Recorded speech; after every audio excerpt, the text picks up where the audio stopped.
तो मुसलमान लड़कियों पर ना बड़ा तरस आता है। तुम्हें कितनी बंदिशों में बांध कर रखा है। बिल्कुल भी आजादी नहीं दी तुम्हारे इस्लाम ने तुम्हें।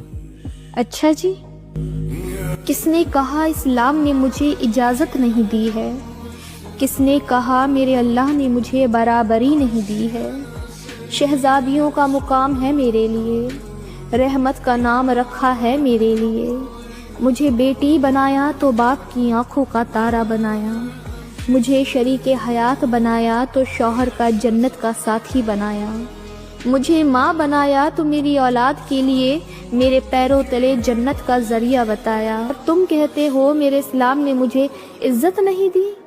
मुझे तालीम की इजाज़त दी, मुझे कारोबार की इजाज़त दी, मेरी आबरू को मैला करने वाले जाहिल को कत्ल करने की इजाज़त दी। मेरी ज़िंदगी का हर फैसला मेरे हक़ में दिया, पसंद से निकाह करने का हक़ मेरे हक़ में दिया। मेरी ज़्यादती दौलत को तकसीम की इजाज़त नहीं दी, चाहे बाप हो, शौहर हो या बेटा हो।